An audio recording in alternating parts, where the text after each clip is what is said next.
பிரபல பின்னணி பாடகிக்கு நடந்த ஆக்சிடென்ட். இனிமேல் அவங்களால பாடவே முடியாதுன்னு கைவிரித்த மருத்துவர்கள். இந்த டாபிக் தான் இப்ப பரபரப்பா வந்து பேசப்பட்டுக்கிட்டு இருக்கு. அது யாரு, என்ன என்ன நடந்துச்சு அப்படிங்கிறத பத்தி தான் இந்த வீடியோல நம்ம டீட்டெயிலா வந்து பார்க்க போறோங்க.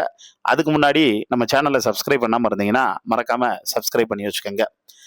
தமிழ் சினிமாவில் அப்ப இருந்து இப்போ வரைக்கும் எவ்வளவோ நடிகர்கள் வரலாம், எவ்வளவோ பாடகர்கள் வரலாம், எவ்வளவோ ஹீரோயின்கள் வரலாம். ஆனா எல்லாருமே வந்து மக்கள் மனசுல நீங்க இடம் பிடிச்சிருக்காங்களா அப்படின்னு வந்து கேட்டா அது கேள்விக்குறிதான். அந்த அதிர்ஷ்டம் யாரோ ஒரு சிலருக்கு மட்டும்தான் வந்திருக்கு. ஒரு சிலர் மட்டும்தான் மக்களோட மனசுல ரொம்ப நீங்காத இடம் பிடிச்சிருக்காங்க அப்படின்னே வந்து சொல்லலாம். அந்த விதத்துல தன்னுடைய வசீகர குரலால எல்லாருடைய மனசுலயும் வந்து இடம் பிடிச்ச ஒரு பாடகி யாரு அப்படின்னு வந்து கேட்டா சுஜாதா. சுஜாதாவோட பொண்ணு தான் இப்ப ஜீ தமிழ்ல ஒளிபரப்பாகக்கூடிய சரிகமவா இருக்கட்டும், அதுக்கு முன்னாடி விஜய் டிவில ஒளிபரப்பான அந்த சூப்பர் சிங்கர் நிகழ்ச்சியா இருக்கணும். இந்த நிகழ்ச்சியிலாம் ஜட்ஜா இருந்தாங்க. ஸ்வேதா மோகன் அவங்க பேரு எல்லாருக்குமே வந்து தெரியும். எப்பயுமே சிரிச்ச மாணிக்கே வந்து பார்த்தோன்னா வந்து இருப்பாங்க. ஸ்வேதா மோகனோட அம்மா தான் சுஜாதா. சுஜாதா வந்து கடந்த ஒரு 5 வருஷமா சினிமாவுல வந்து பாடாம வந்திருந்தாங்க.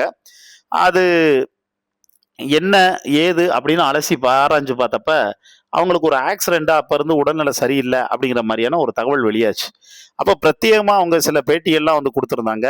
அப்ப கேட்டப்போ, "உங்களுக்கு என்ன ஆக்சிடென்ட் அப்படின்னு வந்து கேட்கும்போது, அவங்க சொன்னது, "நான் 5 வருஷமா பாடாம இருக்கிறதுக்கு வந்து ஒரு காரணம் இருக்கு. ஆனா, நான் பாடக்கூடாதுன்னு நான் வந்து ஃபிக்ஸ்லாம் வந்து பண்ணலங்க. என்னுடைய உடல்நிலை அப்படி கண்டிஷன் ஆயிடுச்சு" அப்படின்னு சொல்லியிருக்காங்க.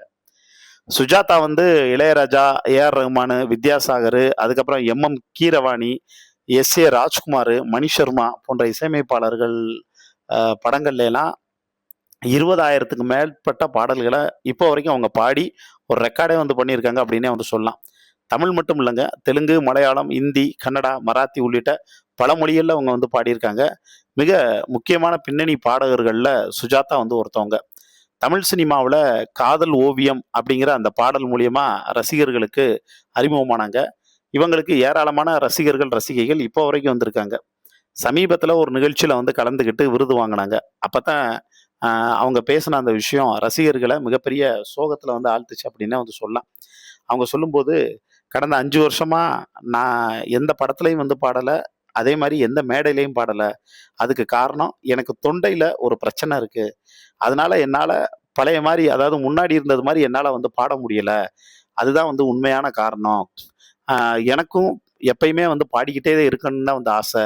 ஆனா இப்ப அப்படி ஒரு இக்கட்டான சூழ்நிலையில வந்து இருக்கேன். என்னால முடியல." அப்படின்னு சுஜாதா ரொம்ப எமோஷனலா பேசியிருந்தாங்க.